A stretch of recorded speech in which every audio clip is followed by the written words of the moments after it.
¿Cómo están? Comenzamos esta nueva edición del País que Queremos, revisando la propuesta, el borrador de nueva Constitución que vamos a tener que ir a votar el 4 de septiembre en este plebiscito ratificatorio. Vamos de inmediato a nuestra sección ¿Cómo va quedando la Constitución?, con nuestros expertos para ir bajando la información. Ya estamos, como siempre, con Marisol Peña, abogada constitucionalista y académica de la Universidad del Desarrollo. Marisol, bienvenida como siempre, muchas gracias. Gracias a ti, Nicolás. ¿Cómo estás, Tomás? Y saludamos justamente a Tomás Jordán, abogado constitucionalista, académico de la Universidad Alberto Hurtado. Tomás, un placer como siempre, bienvenido. Hola, Nicolás. Hola, Marisol. Un gusto como siempre. Vamos a hablar de derechos fundamentales, vamos a hablar de educación, clave. De inmediato con este artículo, con esta norma que ya está en la propuesta de nueva Constitución, que tiene que ver con el derecho a la educación. El Estado asegura a todas las personas el derecho a la educación. La educación es un deber primordial e ineludible del Estado. La educación es un proceso de formación y aprendizaje permanente a lo largo de la vida, indispensable para el ejercicio de los demás derechos y para la actividad científica, tecnológica, económica y cultural del país. Marisol, aquí es un punto clave y que de hecho se discutió, más que se discutió, se conversó muchísimo en las distintas comisiones de que tenía que ser uno de los derechos fundamentales consagrados en esta propuesta. A ver, yo creo que el derecho a la educación, que duda cabe, estaba en el corazón de las reivindicaciones que se produjeron a partir de octubre del 2019, por lo tanto, era muy lógico que fuera tratado en forma muy detallada, muy explícita en la Constitución. Y obviamente lo primero que cabría decir es que la educación tiene que ver con la persona que la recibe, que recibe esta formación permanente que dura a lo largo de toda la vida. A diferencia de la libertad de enseñanza, de la cual podremos hablar más adelante, que tiene que ver con quien imparte la educación. Por eso se justifica ya desde la Constitución vigente que se haya dado un tratamiento, Nicolás, distinto al derecho a la educación de la libertad de enseñanza. De hecho, hay un punto en lo que yo leía, Tomás, que tiene que ver con es un deber primordial e ineludible del Estado. Sí, eso es un punto, porque, y lo ligo a lo que se señalaba Marisol hace un segundo, que es el conflicto, el estallido social, la preeminencia de los derechos sociales, la cláusula de Estado social que hemos tratado, otros capítulos, y cómo esta se expresa en los derechos sociales propiamente tal. Ya vimos la salud alguna vez, ahora la educación. Es decir, cuando nosotros hablamos de Estado social, estamos hablando de un rol preferente del Estado en ciertos derechos, y en particular en este caso, la educación. Por lo tanto, el modelo constitucional que se nos propone es que el Estado, para corregir desigualdades sociales, se hace cargo de esta prestación llamada educación, que básicamente busca el pleno desarrollo de las personas. Vamos viendo cómo se va configurando este derecho y justamente al próximo artículo que está en la propuesta de nueva Constitución y que tiene que ver con educación con enfoque de género. La educación se va a regir por los principios de cooperación, no discriminación, inclusión, justicia, participación, solidaridad, interculturalidad, enfoque de género, pluralismo y los demás principios consagrados en esta Constitución. Tendrá un carácter no sexista y se va a desarrollar de forma contextualizada, considerando la pertinencia territorial, cultural y lingüística. Tomás, aquí se toman varios principios que están inmersos en otros elementos de esta propuesta de nueva Constitución y se llevan a la educación. Sí, aquí partimos de una premisa que somos una sociedad plural, es decir, somos distintos todos entre sí y esa diferencia se tiene que plasmar en el proceso educativo. Y por lo tanto, los distintos principios que se consagran, por ejemplo, la interculturalidad, la perspectiva de género, es evitar discriminaciones, evitar sesgos que tienen que ver con nuestra pertenencia, de dónde somos, el enfoque territorial. Porque nosotros, a partir de un Estado además regional, va a tener distintas dimensiones, es decir, distintas formas de enfocar la educación según nuestra propia pertenencia. Y ahí se liga, por ejemplo, que está en la Constitución, que los pueblos tienen una perspectiva para el proceso educativo distinta al sistema nacional y que también se reconoce. Claro. Y Marisol, ya que hay un punto A, ¿cómo poder bajar lo que es y que se consagra en esta propuesta de nueva Constitución sobre la educación no sexista? Yo creo que tiene que ver con estudios empíricos. Hace poco accedí a uno de la Universidad Católica que demuestran que ha existido un enfoque donde de alguna manera la figura del hombre ha sido predominante dentro de la sociedad. Entonces, cuando la Constitución da un fuerte enfoque, o la propuesta de nueva Constitución, a la paridad y al género, tiende en el fondo, y yo creo que la educación en esto vendría a jugar un rol clave, a producir un cambio cultural. Y muchas veces lo hemos dicho aquí con Tomás, Esto es como un poco al revés, porque se supone que primero cambia la cultura y las normas traducen los cambios culturales. Aquí claramente hay una señal desde la Constitución para producir o mover hacia un cambio cultural. Claro, y eso a partir, yo creo que de lo último que ha pasado en los últimos años en Chile, porque el Mayo Feminista 2018 creo que nos marcó un antes y un después, la forma de mirar también a distintas dimensiones, en este caso la educación, que se viene a plasmar hoy día en el texto. Claro, recordemos, por ejemplo, que enfoque de género no solamente está impreso en este principio de educación, sino también hasta en lo que es el sistema de justicia. O los Absolutamente. Claro, claro. Los jueces van a tener que fallar con perspectiva de género. Claro, y es que evitar sesgo y discriminaciones al final del día. Vamos a otro punto, otro artículo, la propuesta de nueva Constitución, educación orientada hacia la calidad. La educación deberá orientarse hacia la calidad, entendida como el cumplimiento de los fines y principios establecidos de la educación. La ley establecerá la forma en que estos fines y principios deberán materializarse en condiciones de equidad en las instituciones educativas y los procesos de enseñanza. Aquí algo que siempre hemos puesto en esta conversación, la bajada ley, Marisol. O sea, todos obviamente quieren una educación de calidad, pero en algún minuto dice la Constitución, se tiene que garantizar y se tiene que una ley garantizar esto, ¿no? Bueno, a ver, la regulación constitucional actual no hablaba de calidad, pero sí daba al Estado una responsabilidad muy importante en la supervigilancia del sistema de educación. Y en la práctica, esto se traduce en que la fiscalización respecto de quienes están formando nuevas vidas, la tuición sobre los procesos educativos tiene que ser muy importante, lo cual no debe ser confundido, creo yo, con la tuición de los sistemas educativos, porque entonces ahí querría decir que transitamos a otro tipo de modelo. ¿Cómo modelo qué? En que el Estado fija una determinada concepción de la persona que queremos tener en Chile y de la persona que queremos formar. Que de hecho fue parte de las discusiones bien álgidas al principio del trabajo de la Convención. Chile tiene una historia y eso... Y antes, ¿para qué? Exactamente. Sí. Entonces tuvimos una experiencia histórica no feliz, de tal manera que lo importante es buscar aquí los equilibrios. Todo el mundo entiende que hay una responsabilidad importante del Estado, pero tampoco creo que nadie quiere avanzar hacia un modelo de dirigencia en la educación. Tomás. Sí, yo creo que ahí hay varias cosas. Una, que la idea de la calidad, y retomo al artículo, viene desarrollándose, recordaremos ustedes, la marcha estudiantil, que era gratuita y de calidad. Por lo tanto, la idea de calidad que no está en el texto, que era subir el estándar, por decirlo así, no solamente se refiere al conocimiento, a una exigencia mayor, sino también a generar principios, ideas, legislatura que permita el desenvolvimiento de la sociedad y en la vida en la emocionalidad de los estudiantes. Entonces hay una dimensión de conocimiento, hay una dimensión social. Te pongo un caso acá, un punto, un ejemplo, la infraestructura. La materialidad. La materialidad, la demanda aquí es una buena calidad de la educación, una calidad de la educación también requiere, entre varios puntos, una infraestructura acorde a esto. Y no el solo acceso a los textos escolares. al texto y no solo a la distancia. La accesibilidad es un elemento esencial de la educación. Brecha digital, que lo hablamos en un programa. Brecha digital, que tu colegio, escuela, que ojalá cerca de tu vivienda. Entonces se vincula lo que hablábamos al derecho a la vivienda, a la ciudad, a la educación, la salud, toda una interacción. Derechos digitales en general. Así es, la brecha digital para mejorar la calidad. A reducirla. Ustedes mencionaban acceso y vamos justamente a ese punto. Está en la propuesta de nueva Constitución el acceso universal a la educación. La educación será de acceso universal en todos sus niveles y obligatoria desde el nivel básico hasta la educación media. El Sistema Nacional de Educación estará integrado por los establecimientos e instituciones de educación parvularia, básica, media y superior creadas o reconocidas por el Estado. Se va a articular bajo el principio de colaboración y tendrá como centro la experiencia de aprendizaje de los estudiantes. Aquí, Tomás, Sistema Nacional de Educación, sistemas nacionales que hemos visto en otros principios y en otros elementos que están en la propuesta de nueva Constitución. Sí, ahí va ligado a la universalidad. La universalidad significa que beneficia a toda la población y por lo tanto toda persona tiene derecho a la educación.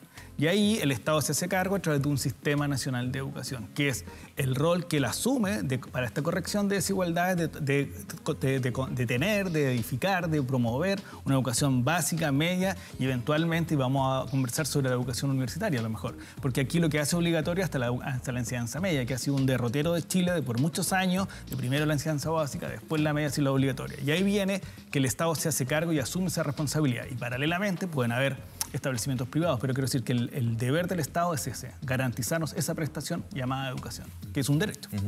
Marisol. Personalmente yo considero que hay una congruencia entre el artículo que estamos analizando y el primero que garantiza el derecho a la educación, donde tú bien recordaste, Nicolás, que se señala que es un deber preferente del Estado garantizar el derecho a la educación. Y aquí hay un punto que efectivamente generó mucha polémica, porque también se piensa en la responsabilidad de las familias, la responsabilidad de los padres, que viene más adelante. Viene más adelante, probablemente no lo hemos leído ahí, pero se garantiza ese compromiso que los padres tienen con la educación de sus hijos, solo que ahora equilibradamente con los principios de autodeterminación del hijo y por tanto manteniendo ciertos parámetros, como digo, que no hagan que no hagan que la opinión de los padres sea siempre la que prevalezca. Vamos a llegar a eso, pero antes, sistema de educación pública. Sistema de educación pública. El Estado debe articular, gestionar y financiar un sistema de educación pública de carácter laico y gratuito, compuesto por establecimientos e instituciones estatales de todos los niveles y modalidades educativas. La educación pública constituye el eje estratégico del Sistema Nacional de Educación.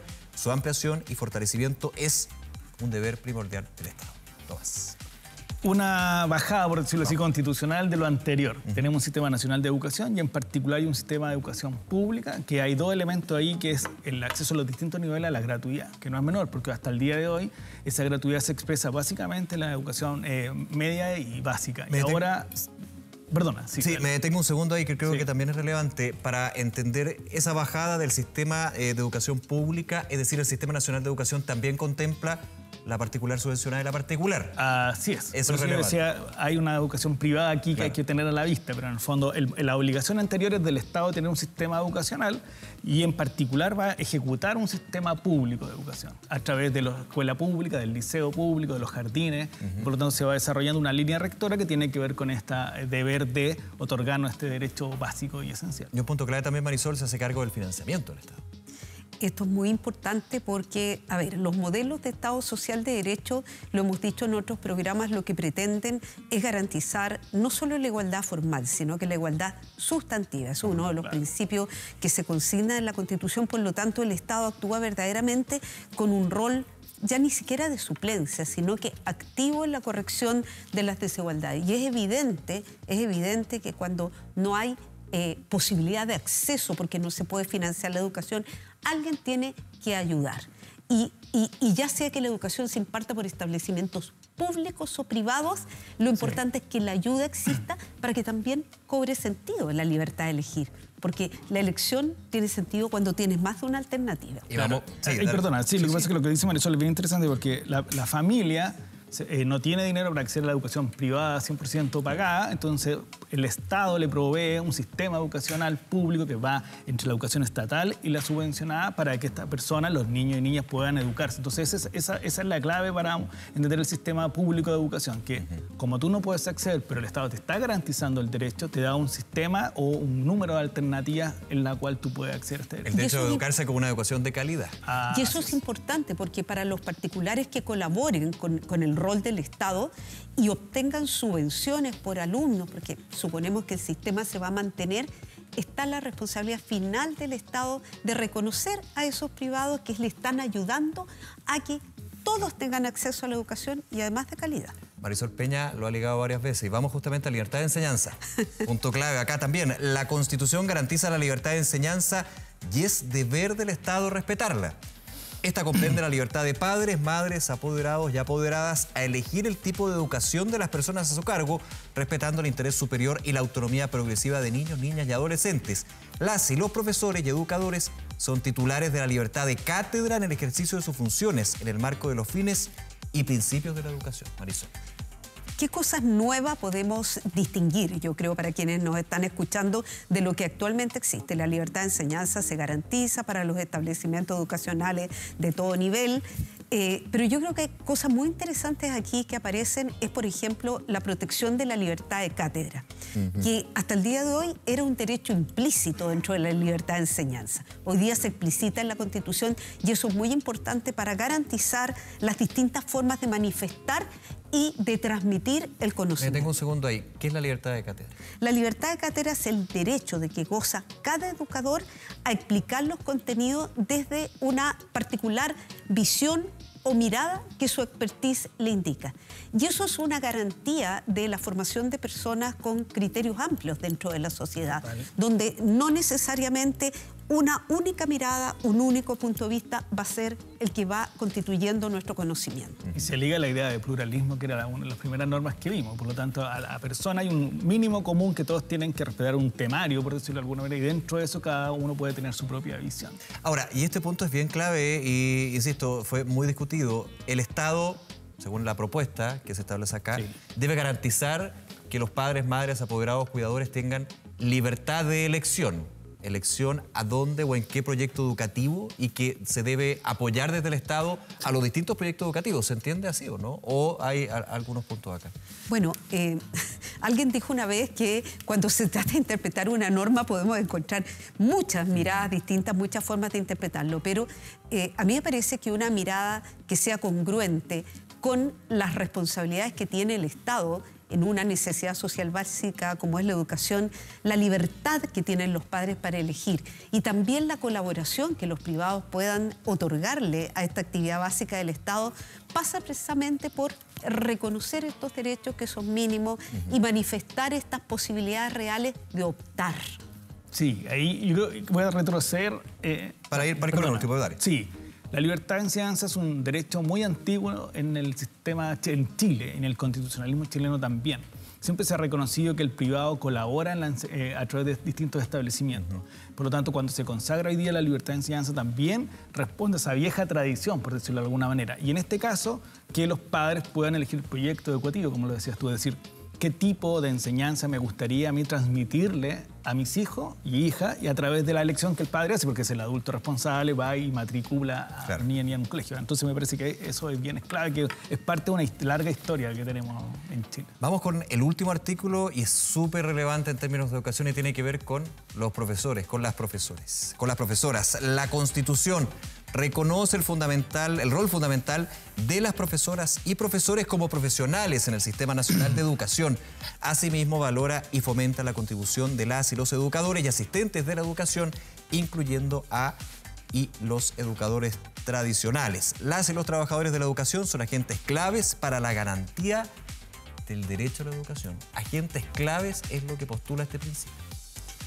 A mí me parece que este es un principio rector de cualquier política pública en materia de educación. Lo que pasa es que este borrador entrega muchos indicativos de política pública que técnicamente pudieron haber sido desarrollados por las leyes, pero también no es menos cierto que las constituciones suelen dar señales o ser símbolos de ciertos cambios, ciertos reconocimientos que se quieren hacer dentro de la sociedad. Y por lo tanto, probablemente el artículo que va a decir los docentes, siguiendo la proposición de la lingüista que trabaja con la convención, probablemente va a decir los docentes. Es muy importante que estén reconocidos como agente clave. Y eso implica derechos de los docentes, como la libertad de cátedra, pero deberes de los docentes, como entregar una formación integral y ética, me parece. Sí, y ahí yo creo que hay una cuestión que es bien relevante, creo, que es que si nosotros nos trasladamos unos años atrás, cuando se discutía la reforma educacional, siempre se hablaba del rol central del profesorado, y los profesores. Y por tanto, yo creo que eso se trasladó hoy día al texto constitucional, porque si uno mira los ejemplos comparados que uno de Europa, generalmente el rol del profesor es central. Es decir, tiene un estatus privilegiado en la sociedad porque es el que educa a nuestros niños y niñas. Y por lo tanto, aunque no está necesariamente reconocido en la Constitución. Claro. Yo quiero decir que a partir de ese rol se trasladó en la discusión constitucional que veníamos recientemente teniendo, además a nivel legal, en la reforma educacional de la expresidenta Bachelet en su gobierno, y por lo tanto lleva a esta consagración para darle un rol central en el ordenamiento constitucional. Bien. Importante el rol de los profesores y profesoras, en este caso. Marisol Peña. Docentes. Bueno, los docentes porque... Los dos somos docentes. Sí, pues en algún minuto yo lo fui. Muy bien. Pero académicos también aquí dicen. Académico. Marisol, Tomás, como siempre, muchísimas gracias por acompañarnos, por acercar y bajar la información de esta propuesta de nueva Constitución. Que estén muy bien, ¿eh? Nos vemos. Gracias. Y recordarles a ustedes que todo esto que estamos conversando está en 24horas.cl, está nuestro QR, también el camino de las propuestas constitucionales, también el trabajo de las comisiones que siguen en este proceso que estamos viviendo para, por supuesto, ir desarrollando el país que queremos. Hacemos una breve pausa, ya regresamos a la conversación con los convencionales constituyentes aquí en el programa.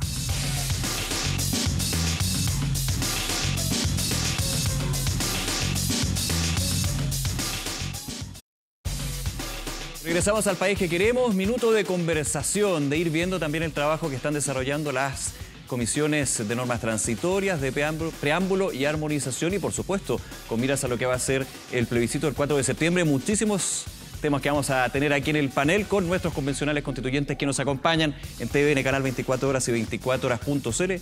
Los y las presentamos de inmediato. Amaya Alves, convencional constituyente de Frente Amplio. Amaya, bienvenida, muchas gracias por acompañar. Muy buenos días, muchas gracias. También tenemos a Patricia Labra, convencional constituyente de Vamos por Chile. Patricia, ¿qué tal? Bienvenida. Muchas gracias por la invitación. Manuel José Osandón, Vamos por Chile también, ¿qué tal? Muchas gracias, un gusto estar acá. Y Ignacio Achurra, de Frente Amplio, convencional constituyente. Ignacio, bienvenido aquí al país que queremos. Muchas gracias, muy buenos días. A ver, varios temas. Tenemos tiempo, así que vamos a estar conversando de lo que es el trabajo de las comisiones y por sobre todo también los acuerdos que se llegan, las conversaciones. Y quiero comenzar, Amaya, con normas transitorias. No me quiero quedar solamente con 2/3. Quiero hacer un aspecto general de lo que evalúas en términos del trabajo de la semana. 58 artículos, de los cuales varios vuelven a la comisión para ser reformulados, para seguir con esta conversación. ¿Cuál es un poco la mirada que se tiene al respecto? Sí, bueno, aquí Ignacio es miembro de la comisión, así que también podrá complementar aquello que yo señale. A mí me parece que estamos en el proceso. Este es un procedimiento que efectivamente tenía una primera votación en el Pleno, pero que ahora volvió a la Comisión de Normas Transitorias. Por tanto, aquellas que ya fueron aprobadas son relevantes. La regencia in actum de la Constitución 10 días después de ser promulgada y publicada. A mí me parece que ya se va preestableciendo el camino en que la norma que va a ser votada el 4 de septiembre, ¿no es cierto?, si es aprobada, va a tener que ser implementada en el tiempo. Y eso sabemos que es un proceso gradual. Y entonces lo que estamos ahora conversando, y yo espero que se llegue a buenos acuerdos al respecto, es la gradualidad de esa implementación. Ignacio, ¿se esperaba el regreso de, no quiero decir tantas normas, ha sido también parte del proceso de la Convención Constitucional? No hay que sorprenderse por eso, sin embargo, igualmente se generan expectativas, incertidumbre con respecto a lo que podría ser el segundo tiempo, digamos, de ese articulado que pasa al Pleno. ¿Cuál es un poco la mirada desde la Comisión de Armonización, de normas transitorias en este caso? Mira, yo creo que una de las cosas que hemos ido aprendiendo los propios constituyentes y la ciudadanía es cómo funcionan los procedimientos de la Convención, ¿no? Entonces, es imposible entender la primera votación sin la conciencia de que existe una segunda, ¿no? Entonces, hay muchas normas en ese primer paquete que tenían consenso, pero había detalles, cuestiones de orden técnica, cuestiones que podían ser mejoradas y que decidimos, entre muchos, decir, ¿sabe qué? Es mejor que se devuelvan, son normas muy importantes, retrabajémoslas y las llevamos nuevamente al Pleno. Pero yo te diría que en lo sustantivo, lo que presenta ese primer informe en materia de acuerdo, yo creo que se va a sostener, por lo menos al tenor de la discusión y las conversaciones que estamos teniendo hoy día dentro de la propia comisión. Patricia, en ese punto, ¿cuál es la mirada también? Bueno, efectivamente, yo creo que como ha pasado en otros informes de comisiones temáticas con anterioridad cuando se caen en la gran mayoría de sus artículos, es porque precisamente los acuerdos a lo mejor o no funcionaron tan bien como pasó en sistema político, o como, bueno, dice Ignacio, también hay que irlos perfeccionando. Ahora, nosotros miramos un poco esto desde fuera, ¿cierto? Nosotros nos queda desde la centro derecha mirar y decir, bueno, ojalá que los chiquillos se pongan de acuerdo, porque nosotros no somos parte de esas negociaciones y entendemos que finalmente es porque nuestras posturas no van a ser acogidas. No, y de hecho con una posición que fue de algunos convencionales constituyentes de la derecha, podríamos decir, donde lisa y llanamente no votaron. Y hubo una acusación ahí de trampa, de alguna manera hacer algo que se ha estado criticando por parte de este sector al trabajo de la Convención durante todo este proceso. Sí, efectivamente fue un punto importante en la votación de ese pleno. Nosotros todos, la centro-derecha, estábamos de acuerdo en que habían normas que eran antirreglamentarias, que no debieron haber sido incorporadas. Ahora, la decisión que tomamos, hubo un grupo donde estimó que no iban a votar absolutamente nada de la comisión para no validar en su génesis, y otros convencionales que estimamos que íbamos a votar aquellas que creíamos que estaban ok, de acuerdo al reglamento, independiente si las aprobáramos o las rechazáramos, pero no ejercer el voto en el caso de las que nosotros estimábamos que no cumplían con los reglamentos o básicamente con el espíritu de ser una norma transitoria. Manuel José Osandón. Bueno, nosotros, en base a lo que decía Patricia, estimamos en base a nuestro colectivo independiente RN Ópoli que lo mejor era votar aquellas normas que fueran reglamentarias, porque si existen ciertas normas reglamentarias, yo creo que nuestra obligación como constituyentes ante nuestros electores es participar del proceso. activamente. Y las normas que considerábamos antirreglamentarias, que algunas son discutibles, evidentemente, de hecho tuvimos una discusión con Fernando Adria al respecto, personalmente yo hice el punto uno por uno, en algunos casos lo hice también por artículo, porque había muchas indicaciones en la Convencional Vallejo que nos parecían que regulaba materias de fondo, establecía organismos nuevos, que no tenían normas de respaldo, y se hizo el punto. Creo que eso es lo que corresponde hacerse. De hecho, de todas las normas en las cuales yo hice el punto antirreglamentario, creo que se aprobó solamente un inciso, si no estoy equivocado. Así que, en términos generales, a mí me parece que lo aprobado no reviste grandes problemas, si bien tengo algunas objeciones, por ejemplo, en cuanto al artículo 18º, respecto de que se deben aplicar las normativas de la nueva orgánica de las comunas autónomas y de las regiones autónomas 6 meses antes de la elección. Creo que suena muy bien, pero echo de menos una sanción, echo de menos un mayor detalle, porque, por ejemplo, en España se demoraron más de 20 años en hacer aplicable el tema de su autonomía. Entonces, tenemos que tener un sistema de realidad, entendiendo la importancia también de la regionalización, y creo que a este artículo le faltan algunos detalles y específicamente una sanción, porque sin sanción puede ser letra muerta. Amaya, voy a ir con ese punto también para cerrarlo, de lo antirreglamentario.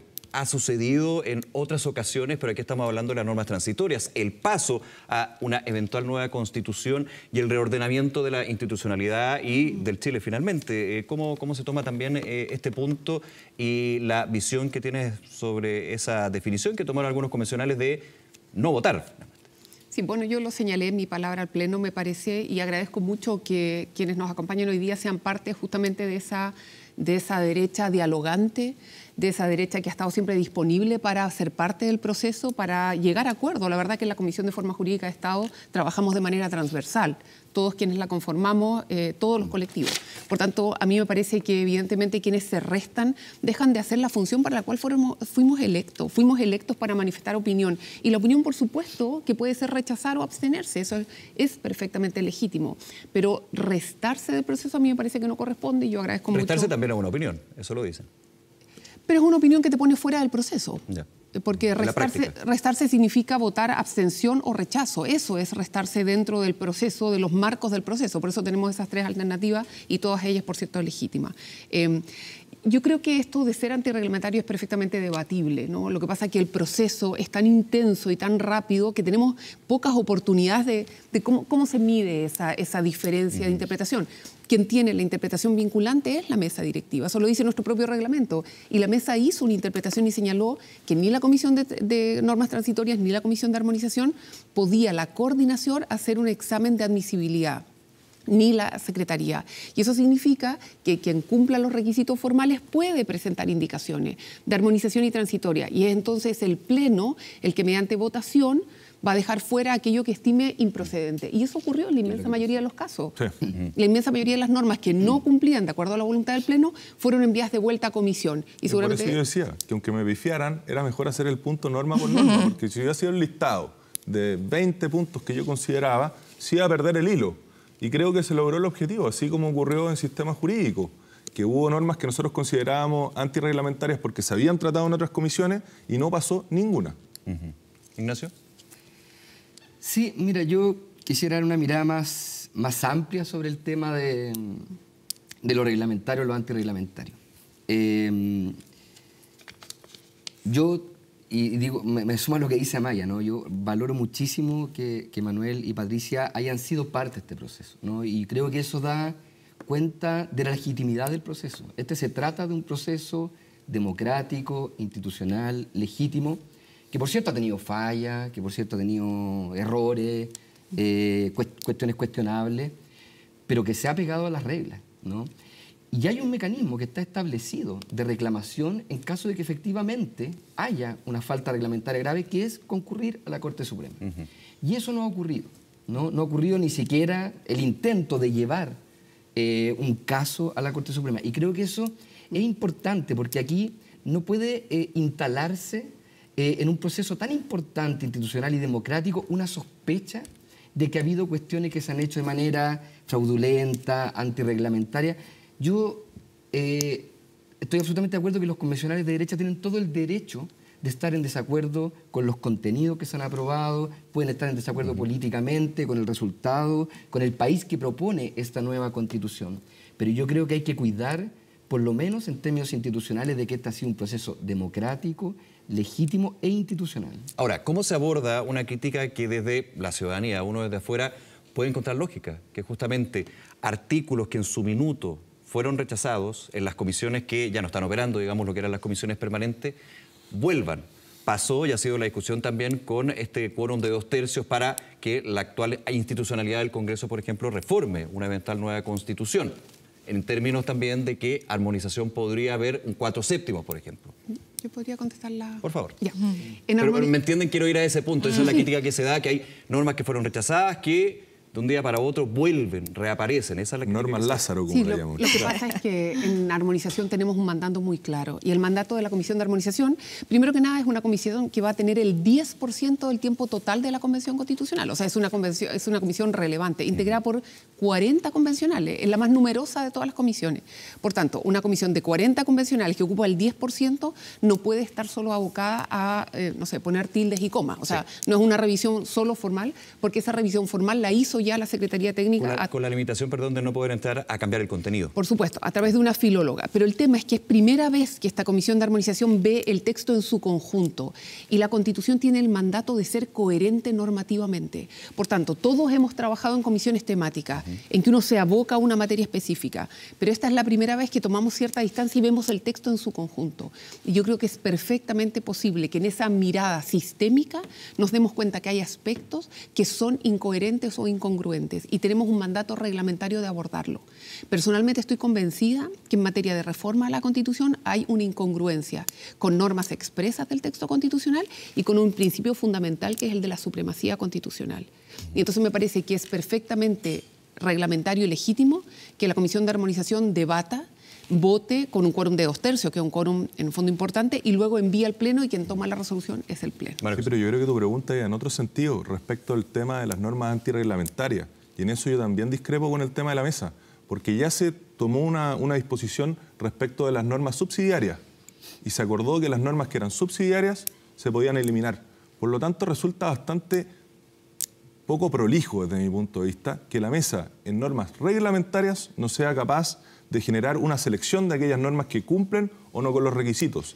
Además, otra cosa, estas normas, conforme a lo que nosotros ya acordamos, la mayoría fueron rechazadas. Entonces, considerando el poco tiempo que tenemos, lo mejor sería hacer un colador previo antes y determinar a través de la Secretaría Técnica, por ejemplo, que es un órgano técnico, objetivo, externo al devenir político, pueda definir aquellas normas que cumplen el carácter, en este caso, de transitorias y en el futuro el carácter de armonización. Voy con Patricia y luego con Ignacio. Sí, yo también integro junto con Amaya la Comisión de Armonización, pero tenemos visiones distintas. E incluso creo que también quedó plasmado cuando escuchamos a los expertos respecto a cuál era el rol de la Comisión de Armonización. Y hay que tener en cuenta también un punto importante, porque cuando nosotros discutimos en reglamento, se propuso que Comisión de Armonización tuviese más facultades para poder a lo mejor enfrentar este tipo de problemas. Pero en su momento eso se rechazó y se dejó explícitamente como una comisión con estos temas formales sin poder meterse en el fondo de las normas. Entonces, claro, está la discusión si es que es una incoherencia una materia en que el Pleno haya guardado silencio. Eso da para mucha interpretación. Yo creo que no tenemos la facultad para eso. Ahora, ojo, hay un tema más complicado todavía. Por ejemplo, que incluso hay dentro de los partidos, si quisiéramos nosotros excluir centro-derecha, incluso dentro de la facción de izquierda, no hay consenso respecto a si nosotros, por ejemplo, en armonización podemos pronunciarnos en esta dicotomía que hay respecto de la consulta indígena o el consentimiento de los pueblos indígenas para, en el fondo, las acciones que puedan afectar sus derechos. Hay algunos que dicen que no es contradicción, y otros que sí. Yo creo que simplemente ni siquiera es facultad nuestra. Entonces, ¿qué es lo que pasa? Hay un problema con la legitimidad del proceso, porque al final dice, oye, pero esta cuestión es al lote, po. A última hora para arreglarlo, ya listo, si en verdad podemos interpretar de una u otra manera. Y eso yo creo que es muy complejo para lo que estamos enfrentando ahora. Ignacio Churra. Sí, bueno, yo no formo parte de la Comisión de Armonización, pero conozco bien el reglamento de nuestra convención. Y efectivamente lo que quedó, no lo que se quiso cambiar, lo que quedó es que la Comisión de Armonización tiene como mandato corregir incongruencias e inconsistencias. Esta semana salió una muy buena columna del abogado Javier Couso, sí, explicando la necesidad de que haya supremacía constitucional, es decir, que la Constitución tenga un quórum de reforma distinto, mayor que el de las leyes ordinarias. Y una persona que no vamos a decir que es particularmente de izquierda, que el abogado Hernán Corral, salió ratificando esa posición, diciendo que efectivamente él creía que aquí al menos debía haber un 4/7 para poder tener supremacía constitucional y señalando, tal como lo plantea la columna de Javier Couso, que aquí hay tanto una dimensión de orden jurídica, que tiene que ver con la interpretación del reglamento, que como sabemos donde hay 2 abogados y 4 opiniones, ¿no? Pero además hay una dimensión política, ¿no? Y yo creo que en ese sentido esta convención es una convención que está siempre en una dimensión que integra lo jurídico y lo político. Y aquí la mesa ha dicho que es la propia comisión la que tiene las atribuciones para hacer la interpretación. Y si la mayoría de esa comisión, con un quórum muy alto además, de 2/3, establece que se trata de una incongruencia o una inconsistencia, que no haya un quórum de reforma mayor que el quórum de reforma de ley ordinaria, por cierto que tiene la facultad y yo diría el deber de corregirlo. ¿María José? Sí, pero yo efectivamente leí la columna de Couso, me parece que tiene un punto y evidentemente es discutible, ¿eh? Yo creo que esto no es algo de vida o muerte. Ahora, es discutible, pero los tiempos se van acotando, sí, entonces tampoco puede haber una discusión eterna, digamos. Se va a definir, yo creo que de forma rápida. Ya. O sea, yo creo que lo vamos a hablar hoy día en la tarde. Sí. Ah, ya. Pero de hecho, ya tenemos un quórum de 2/3 para los principios y los derechos fundamentales. Por lo tanto, yo creo que ahí existe una supremacía constitucional.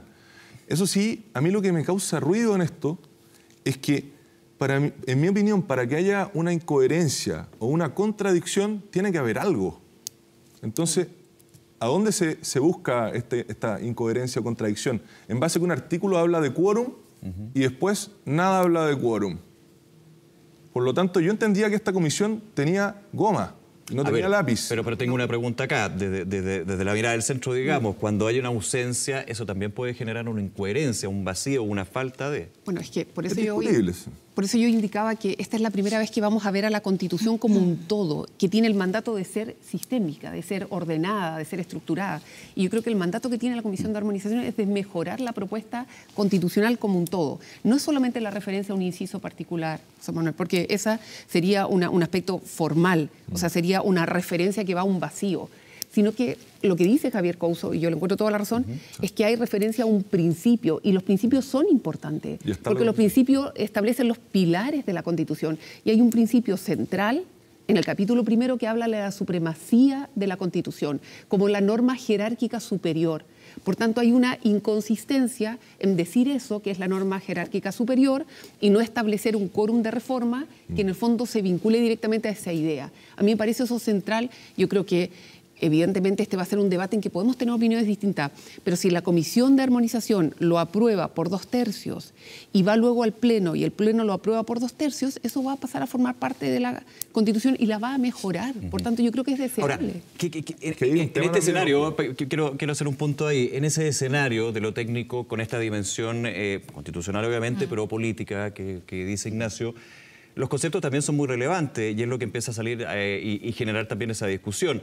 En algún minuto se hablaba de lealtades o falta de lealtad en una declaración. También se hablaba de trampa, antirreglamentario. Esto creo que también puede de alguna manera ir marcando lo que es el camino de esa conversación, ¿no? O sea, no es solamente técnico, tiene que tener una primacía técnica, pero finalmente política. Pero de alguna forma también tenemos que ser respetuosos del camino que hemos diseñado para llevar adelante esta conversación. Quien interpreta el reglamento es la mesa y lo hace de forma vinculante. Eso dice Ahora, hay un sector que critica constantemente a la mesa directiva. Por supuesto, pero tenemos que ser respetuosos del proceso y de la institucionalidad que nos hemos dado. Y esa interpretación señaló que no hay examen de admisibilidad. Por tanto, van a ser los votos en comisión y en el Pleno lo que van a definir el camino. Voy un segundo con Ignacio, luego con Patricia. Sí. Y ahí, bueno. No, yo quería decir algo a propósito de una cosa que mencionaba Amaya. Nosotros vamos a tener 2 opciones, rechazar o aprobar. Ya vamos a estar conversando de eso en un Yo, por cierto, voy a aprobar, voy a llamar a aprobar y creo que es lo mejor para Chile, pero existe la opción de rechazar. Pero creo que es una responsabilidad republicana de quienes formamos parte del proceso, tener en primer lugar, la mejor constitución posible y, en materia de normas transitorias, la mejor transición posible hacia esa potencial nueva constitución, ¿no? Y en eso creo que no podemos como quedarnos en la mezquindad de empezar a poner trabas a una cuestión que, vista desde el propio derecho, ¿no?, es una necesidad, que es que haya supremacía constitucional. Entonces yo en ese sentido valoro a quienes de diferentes sectores se han plegado a decir, mire, más allá de las cuestiones pequeñas de si yo voy a votar rechazo o apruebo, aquí efectivamente hay una incongruencia, hay una inconsistencia y hay reglamentariamente en el diseño institucional de esta convención una comisión destinada para corregirlo. Y por lo tanto debe llevar adelante su labor. Patricia. Sigo teniendo mis reparos al respecto. Ahora, efectivamente, hay un vacío en cuanto al quórum, pero sigo teniendo mis reparos respecto a si nosotros tenemos facultades para eso o no. Ahora, otra cosa es que se haga la propuesta, porque hemos visto que han entrado propuestas de todo. Yo creo que una de las cosas también que ha dañado el proceso fue lo que vivimos en la Comisión de Sistemas de Justicia, donde, a ver, no hay examen de admisibilidad, pero convengamos que hay cosas que son un poco grotescas, como por ejemplo haber metido derecho a la migración en el último informe de la Comisión de Justicia porque quedaba a plazo, o educación sexual integral garantizada en el informe de pueblos indígenas. Sí. Entonces, entendemos, ya bueno, el reglamento, pero estamos hablando de cosas casi que se ven feas, o sea, derechamente. Está la facultad, pero la lógica no indica eso. Exacto. Si queremos hacer esta interpretación de que de que la mesa nos dice que no hay admisibilidad, entonces esas cosas manchan el proceso. Ahora, finalmente esos puntos se rechazan en el Pleno. Sí, afortunadamente se rechazaron, pero respecto a acá perdón, discúlpame, Amaya, un segundito. Respecto ahora a armonización, yo insisto, ok, ya. Discutamos el tema del quórum, démosle varias vueltas porque afortunadamente parece que se cayó la propuesta en cuanto a las negociaciones, en cuanto a las negociaciones de quienes llevan más mayoría en este proceso, de poner este cerrojo en los 2/3, que me parecía bastante brutal porque era solo para este Congreso, porque no confío en este Congreso, que lo encuentro terrible. Pero, ok, discutamos a lo mejor en armonización, veamos, pero otras cosas como, insisto, lo que pasa con el consentimiento de los pueblos indígenas o el derecho a consulta, ¿qué vamos a hacer ahí? Porque ahí sí que efectivamente hay contradicción, pero son temas de fondo. Entonces, ¿cómo vamos a interpretar nosotros la voluntad del Pleno? ¿El Pleno va a tener que reinterpretarse? Amaya. Es que yo quería tocar ese punto exactamente que aborda Patricia. Yo creo que también vestir de incongruencia o inconsistencia normas que son bastante claras es también parte de algo que podríamos denominar debatible.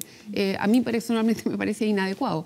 Y solo aclarar, porque yo creo que es relevante para quienes nos escuchan, que las normas en materia de consulta son bastante coherentes.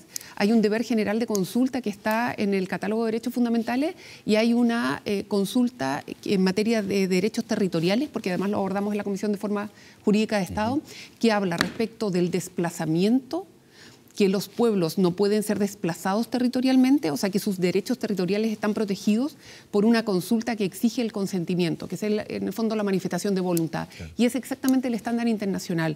Por tanto, a mí me parece que es congruente la propuesta, tanto en materia territorial como en la regla general, y creo que esa voluntad del Pleno ya fue manifestada y creo que la Comisión de Armonización no puede modificar, ahí sí no puede modificar la voluntad del Pleno. Aquí no hablamos a título individual, nosotros podemos tener opiniones y la podemos manifestar libremente, pero la voluntad de la Convención Constitucional es la voluntad que en el Pleno logra las 2/3 partes de los convencionales. Manuel José Sandor. Mira, yo tiendo a tener... Para saber el punto y vamos a ir a otro tema. Sí, a tener ciertos puntos de coincidencia con la propuesta del señor Couso, pero acá hay que ver un contexto. Yo estuve en una comisión distinta a la de ustedes, en el caso de Ignacio, en el caso de Amaya, estuve en la Comisión de Derechos Fundamentales. Y lamentablemente vimos, por ejemplo, el convencional Arboe, de muy buena fe, propuso una reglamentación de enmienda amistosa, ¿ya?, que tenía un sentido muy claro y preciso, ¿ya? Y esto fue absolutamente pasado a llevar. El mismo convencional Arboe lo dijo en muchas ocasiones, específicamente con las normas de propiedad indígena, ¿ya? Y asimismo también ocurrió el tema de las normas Lázaro, como la llaman, que fueron revividas en otras comisiones.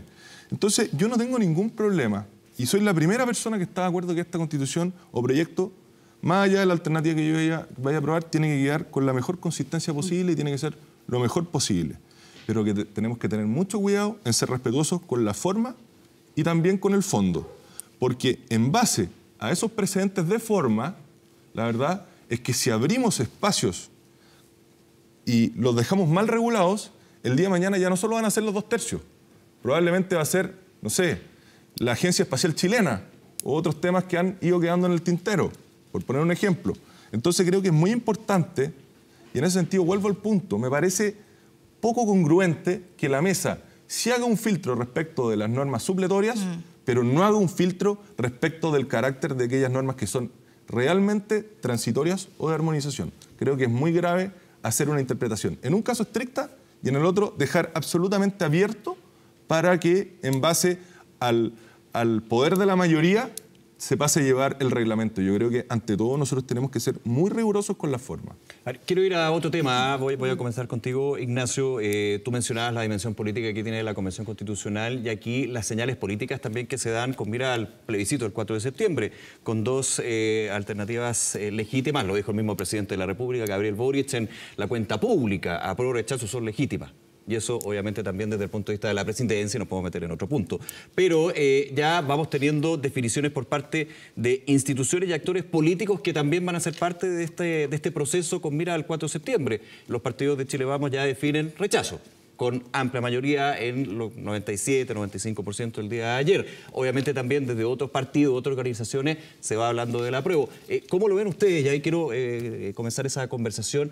En la Convención Constitucional se sigue trabajando. Aquí hay un punto, hay que tener el proyecto entregado, definido, pero de todas maneras ya hay varias líneas que a algunos les da más por el apruebo y otros más por el rechazo. Bueno, impensado que Chile Vamos rechace. No, por cierto que es la expresión, digamos, institucional de Quiero poner el punto, creo que es relevante. Chile Vamos dice rechazar, pero para tener una constitución distinta. Sí, es que yo ahí quiero ir, ahí quiero ir precisamente. Para cambiar la constitución finalmente. Sí, ahí quiero ir precisamente. Nosotros venimos de un proceso en que el 80% de las personas se manifestó en contra de la constitución vigente, ¿no? Desde mi punto de vista, la constitución vigente es la constitución del 80, con la reforma del 2005 del AGOP, es la constitución de la dictadura, con reformas parciales en democracia. El 80% se manifestó en contra de esa constitución. E iniciamos un proceso, y hoy día tenemos un texto legítimo, que viene de un proceso democrático, institucional, y yo creo que quienes hoy día promueven esta cosa como de rechazar para reformar, ¿no? Es decir, si uno ve efectivamente el comportamiento que han tenido esos sectores políticos durante la transición democrática, la oposición férrea que han tenido para hacer reformas a la Constitución precisamente en materia de demandas sociales, se opusieron al plebiscito de entrada, o sea, no querían que hubiera proceso. Una parte sustantiva de la que eximo a los dos que están acá presentes, pero una parte sustantiva de los convencionales entraron a sabotear el proceso desde adentro. Y que hoy día nos digan, llamamos a rechazar para reformar o para tener otra vía, yo creo que la gente hoy día esa no se la compra. No hay una tercera vía. Hoy día hay quedarnos con la Constitución vigente, que yo creo que está desahuciada por la gente y que trae problemas para el futuro del país, o abrirnos un camino con la nueva Constitución, que por cierto va a tener reformas, va a tener ajustes, pero sienta las bases de un Chile mucho más justo, mucho más democrático, mucho más descentralizado. Patricia. Sí, antes de referirme a ese tema, quería hacer un punto muy específico que discrepo con Amaya respecto al tema del consentimiento de los pueblos y naciones preexistentes al Estado, porque acá se regula en el artículo 148 del borrador sobre participación de entidades territoriales en el Estado regional. Entonces, habla de la garantía del derecho a los habitantes, ¿cierto?, a participar colectivamente, formulación, ejecución, función pública, y en su segundo inciso dice explícitamente que los pueblos y naciones preexistentes al Estado deberán ser consultados y otorgar el consentimiento libre, previo, informado en aquellas materias o asuntos que les afecten en sus derechos reconocidos en la Constitución. O sea, no sé dónde estará la interpretación o la referencia a que es al desplazamiento forzado. Aquí yo no veo la limitación. Entonces, para hacer el punto que yo difiero ampliamente, porque creo que no está limitado al desplazamiento forzado. Ahora, respecto al tema de la campaña, ya sea rechazo, apruebo, yo creo que los partidos de Chile Vamos, la definición que se tomó el día de ayer fue porque la militancia y la ciudadanía en general ya lo estaba preguntando. ¿Por qué? Porque se ve que la campaña del apruebo empezó hace mucho rato.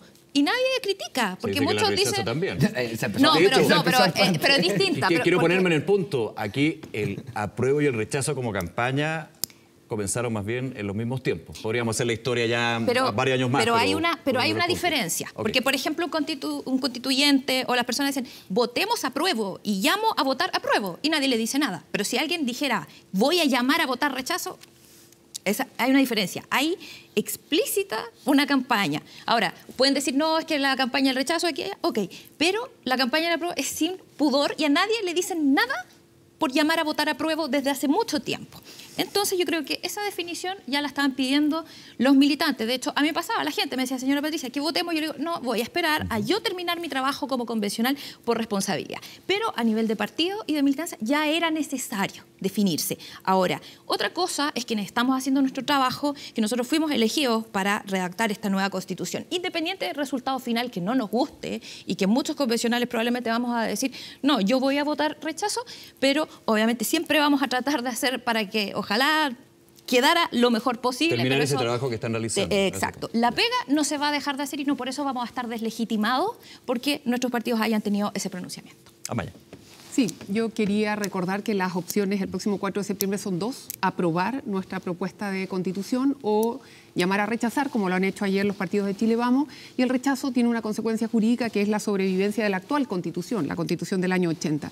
Yo llamaría a ver las diferencias. Yo creo que es importante como ciudadanos informarnos adecuadamente de los contenidos diversos que tiene la propuesta constitucional. Tiene una propuesta robusta en derechos sociales. Por primera vez en un texto constitucional el derecho a la vivienda, una regulación, yo diría, profunda, adecuada de la salud, de la educación, pero también el abordaje de temas que históricamente no habían sido señalados. Por ejemplo, grupos de especial protección. Hay normas específicas para mujeres, para personas adultas, para personas con discapacidad, para niños, niñas y adolescentes. Existe un tratamiento del derecho al agua, no solo como un derecho humano, el derecho al agua y al saneamiento, que es una demanda transversal en todo Chile, sino también el reconocimiento del agua como un elemento esencial para la vida, a través de los denominados bienes naturales comunes. Muy importante porque hay una protección de la naturaleza que es relevante. Hay, por ejemplo, una propuesta de Estado regional que le entrega efectivo poder a los territorios, poder de decisión a quienes habitamos en regiones y comunas distantes de la región metropolitana y que estamos acostumbrados a un centralismo exacerbado. Creo que hay una propuesta que dota no solo de autoridades, de funciones, sino que realmente de la capacidad de tomar decisiones por nuestra propia vida. También hay, por ejemplo, propuestas de ordenamiento territorial que se hacen cargo de una serie de falencias. Yo creo que esta es una constitución que mira de frente al siglo XXI y efectivamente creo que quienes no quisieron reformar la constitución del año 80, a mí me cuesta mucho pensar y creer que ahora sí quieren llamar a rechazar esta propuesta contundente para un cambio futuro. En la declaración de los consejos generales del día de ayer hay un partido que de hecho llamó a la apruebo en el primer plebiscito. Evópolis, también parte de Renovación Nacional. Uno podría decir la UDI de otro tema, pero para hacer también las diferencias entre el plebiscito de entrada y el de salida, digamos, es bien relevante también tener claro eso, ¿no? Bueno, ellos tendrán que dar las razones de por qué, habiendo querido participar del proceso y habiendo llamado a votar a apruebo por una nueva constitución... Hay sectores que se dicen decepcionados finalmente del proceso. Pero por eso mismo me di el plazo para relevar aquellas materias, derechos sexuales y reproductivos y el reconocimiento de grupos de especial protección, que yo creo que son materias en que las personas deben informarse para ver las diferencias entre la opción a la que nos lleva el rechazo y la opción a la que nos lleva el apruebo. Yo creo que no da lo mismo. María José. Bueno, yo creo que tú lo decías. Claramente han habido sectores de la derecha que han estado abiertos a los cambios constitucionales. El caso, por ejemplo, de Cristian Monker, que es co-coordinador de bancada en Independientes de RN Evópolis. Y asimismo yo quiero hacer algo bien presente. Nosotros tuvimos, con Patricia, la gente de mi colectivo en general, tuvimos una disposición al diálogo y a generar cambios y buscar acuerdos. Raúl Celis también tú pudiste compartir con él. De hecho, lo nombraste especialmente por su misión dentro de la mesa directiva. Pero mira, yo soy un hombre de campo y para mí la palabra empeñada vale mucho. Y cuando nosotros constituimos la bancada Independientes RN Evópolis, se me acercó en el pasillo Fernando Atria, me dio la mano y me dijo bienvenido a las negociaciones. Y luego Gaspar Domínguez después del primer bloque de derechos fundamentales, que no nos incluyeron en absolutamente nada, no nos aprobaron ni siquiera un punto suspensivo, se acercó a pedirnos disculpas a mí y a Bárbara Rebolledo y dijo que íbamos a ser incluidos en los siguientes bloques. Eso tampoco ocurrió. Entonces yo creo que eso no se ve hacia afuera, pero es muy feo cuando uno da la palabra y uno pone de su parte y no es incluido en absolutamente nada. Nada, nada. Y ojo, esto ya dejó de ser un tema de derecha e izquierda. Hoy en la mañana aparecen declaraciones de la senadora Goich, decepcionada del proceso. Ex senadora. Ex senadora. Entonces yo creo que ya esto ha pasado a ser un tema entre el sentido común y la ideología de izquierda más dura. Porque, ¿qué es lo que más quiere la gente hoy día? Seguridad ante todo. ¿Qué es lo que le da esta Constitución? Elimina el estado de emergencia. ¿Cómo vamos a controlar los hechos de violencia en la macrozona sur sin estado de emergencia? ¿Cómo vamos a controlar la inmigración descontrolada? La gente pide menos políticos. Esta Constitución da más políticos. Establece que a lo menos vamos a tener un Congreso de Diputadas y Diputados con el número actual, pero va a ser superior a ese mismo. En tema de seguridad también, esta Constitución abre el espacio para que no haya pérdida de ciudadanía por condena de pena efectiva. O sea, van a poder votar violadores, asesinos, narcotraficantes. Y lo peor de todo es que el día de mañana podríamos tener, en base a esta normativa, un narcotraficante o una persona que haya sido condenada a narcotráfico como presidente de la República. Ignacio, voy de inmediato también contigo. Sí, yo lamento... Nos quedan 10 minutitos, así que les pido para que va agarrando Manuel, porque empieza a instalar algunas cuestiones que no son ciertas, y me voy a dar el tiempo breve de replicar algunas, ¿no? ¿Cuáles? Nosotros establecemos nuevos estados de emergencia que tienen un sentido. ¿Ya? Primero, que el orden público debe estar a cargo del Poder Civil. Y eso nos parece clave, ¿no? Nos parece que es un cambio de paradigma. Nosotros no podemos vivir en un estado de excepción permanente. Sí. Toda la experiencia comparada nos dice que si tú vives en un estado de excepción permanente, lo que haces es provocar una escalada en la violencia. Ahora, que no haya mecanismos constitucionales no es cierto. Efectivamente, ya no tenemos el estado de emergencia, pero tenemos otros estados excepcionales que permiten, por ejemplo, a través del concepto de situación de calamidad, también hacer control de orden público. Pero no es lo mismo. Bueno, por cierto que no es lo mismo. No es lo mismo. Por cierto que no es lo mismo. Es un estado distinto, pero que permite, bajo situaciones de amenaza interna, de desorden público, de elementos atentatorios contra el orden público, tener un estado de excepción. Es que revisa bien el artículo, no lo contempla. No lo contempla. ¿Quieres que te lo explique? ¿Te lo explico? Mira, el aprobado es el concepto de estado de catástrofe que alude a la causal de calamidad pública. Sí. La causal de calamidad pública, en un estudio que pidió hacer precisamente la Cámara de Diputados el año 2019, en noviembre de 2019, establece que respecto a la calamidad pública se usa para la expresión, se usa como sinónimo de la expresión de alteración del orden público o de daño a la seguridad interna del país. Más allá de lo que se entendería, por ejemplo, catástrofe natural. A eso apunta. A eso quiero decir. Ya. Por lo tanto, el estado de excepción que nosotros hoy tenemos aprobado en la Constitución, que es el estado de catástrofe, bajo la interpretación de la situación de calamidad, te permite responder a las situaciones de alteración del orden público o de daño a la seguridad interna del país. ¿Y por qué no está en el artículo? Quiero pasar con Patricia. Patricia. ¿Cómo no está? ¿Está en el artículo? Sí, mira, acá al respecto yo creo que sí, se puede interpretar de la forma que dice Ignacio. Y es lo mismo, ojo, que pasa con el tema de la expropiación del justo precio, ¿cierto? Donde dicen, no, porque la jurisprudencia ya lo estableció, etcétera. Pero es algo que yo he hecho hincapié. Esta es la Constitución de los simbolismos. Si acá, seamos sinceros, acá lo que se buscaba era hacer el simbolismo de eliminar el estado de emergencia, de eliminar ese estado que se usó para el estallido social, eliminar esto del tema de la macrozona sur.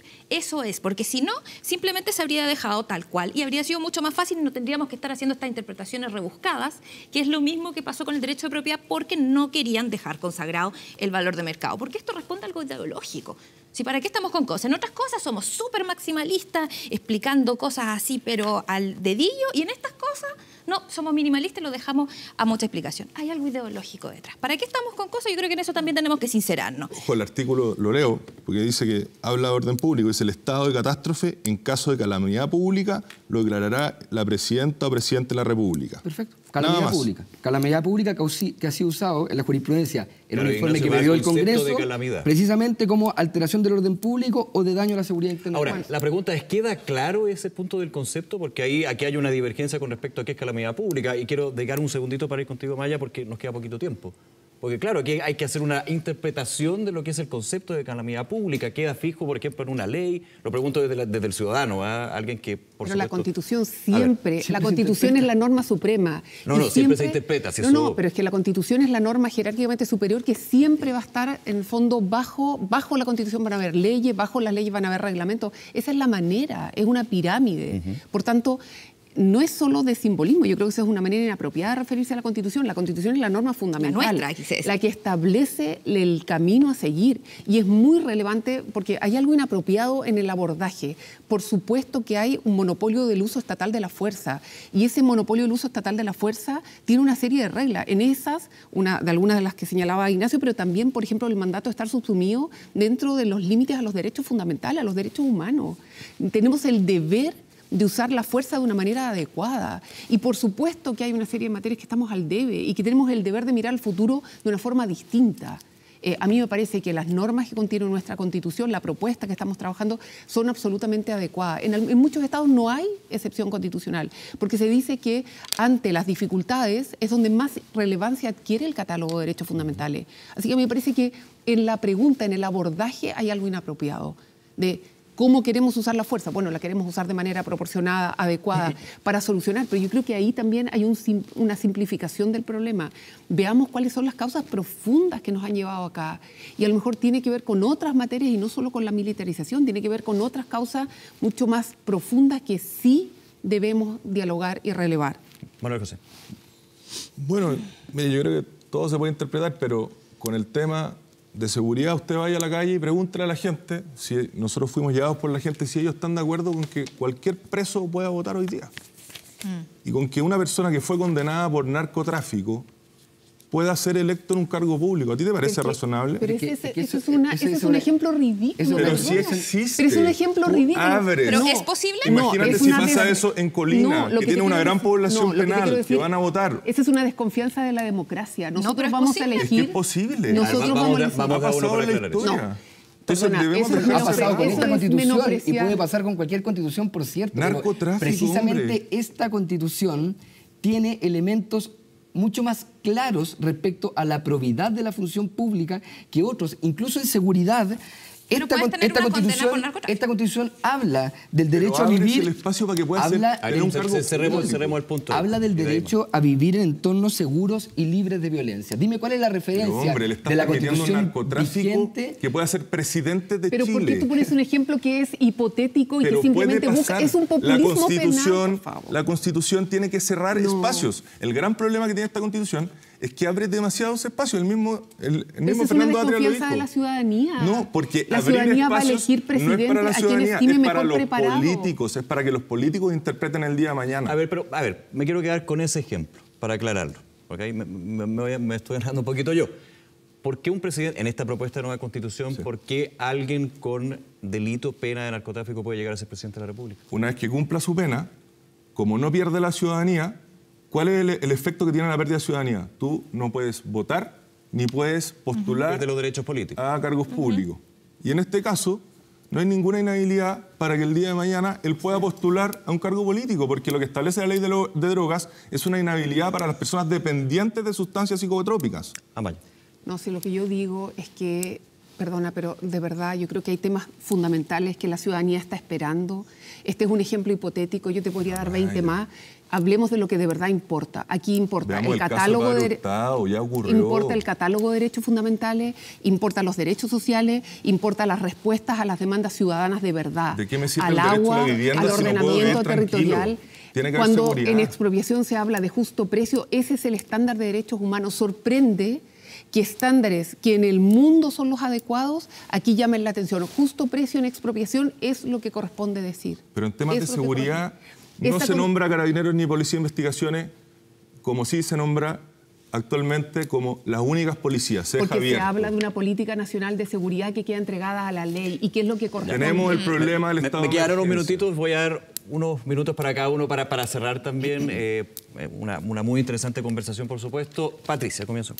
Sí, al respecto yo digo, ok, sí, los derechos sociales, pero esta Constitución es un todo. Yo me pregunto, ¿cuál era la necesidad de que siguieran siendo ciudadanos las personas condenadas, por ejemplo, por terrorismo o por narcotráfico? ¿Cuál era la necesidad de hacerlo?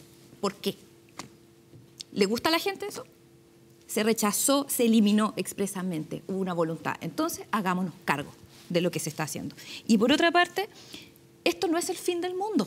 Si esta Constitución se rechaza, no, es que ahora ya no hay ninguna oportunidad. Mentira, porque está en el poder de las personas, del Parlamento, que fue renovado hace poco, de la ciudadanía, y se puede reformar, y los partidos lo están haciendo. Es un compromiso, y yo creo que esto también es bastante transversal. Por tanto, el que se llegue a rechazar esta Constitución no es el fin del mundo. Porque dice sí, hay dos opciones, pero sí se pueden generar muchas. Ignacio Churra. Yo quisiera invitar a la gente a seguir informándose. A mí me emociona profundamente, nosotros trabajamos en el centro de Santiago, y me emociona profundamente recorrer las calles y ver cómo venden el borrador, este mismo, lo venden en las calles.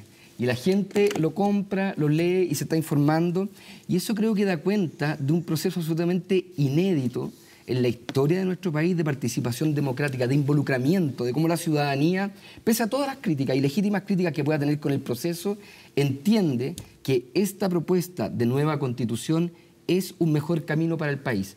Por cierto que podemos hacer mejoras, por cierto que podemos hacer reformas, pero vamos a tener dos opciones.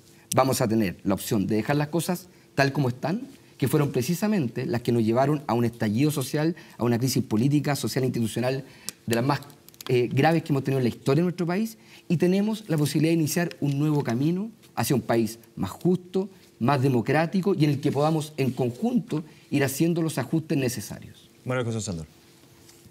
Bueno, creo que podemos tener lícitas diferencias respecto al contenido de la Constitución, pero yo creo que lo que se va a resolver el 4 de septiembre es si a la gente le gusta o no este proyecto. Y respecto a eso, yo quiero decirle a la gente... A esa cámara. Esta Constitución le da más político, tiene un mal esquema de seguridad, tiene un montón de ambigüedades en varios temas. Por ejemplo, en educación, señala que la calidad es equivalente al cumplimiento de unos fines y principios que son bastante políticos, y así un montón de cosas que yo creo que deben ser mejoradas y que no están dentro de las prioridades de la gente. Por lo tanto, señor, señora que está en la casa, le recomiendo, compre la Constitución. Y se va a dar cuenta de que claramente esta Constitución no la escribió la señora Juanita, porque es tremendamente ambigua, enredada, extensa, y eso, lamentablemente, el día de mañana nos va a dar más incertezas hacia el futuro, pero eso sí, lo llamo a tener esperanza. Tiene que haber un cambio constitucional. La Constitución del 80 está muerta, en eso no hay duda, pero lo que se discute el 4 de septiembre es este proyecto. Gracias. Amaya Alves. Sí, invito a todos quienes nos ven a confiar en la democracia, a confiar en ustedes mismos, en la ciudadanía y en la sabiduría que se va a manifestar el próximo 4 de septiembre. Los invito a comprar la Constitución, a leerla. Ninguna Constitución previa chilena había sido redactada por mujeres. En el caso mío, una mujer de regiones. Le hablo a personas que históricamente no habían sido parte de este debate constituyente. Léala, se va a dar cuenta que hay un capítulo de participación ciudadana, que hay un capítulo que trata la participación democrática, un capítulo que habla de buen gobierno, de función pública, que aborda los temas de corrupción, un catálogo de derechos fundamentales que por primera vez toma los derechos sociales en serio, que habla de las labores de cuidado. Hay un capítulo referido a la naturaleza y al medio ambiente. Por tanto, es una propuesta que mira al Chile del siglo XXI. Las mujeres, las personas de regiones, quienes no habíamos sido parte de la mesa constituyente, por primera vez lo somos. Así que efectivamente las amayas y todas las mujeres por primera vez han sido incluidas, y los invito cordialmente a informarse y a votar por el Chile que queremos. Y me parece que el Chile que queremos sí está recogido en esta propuesta constitucional.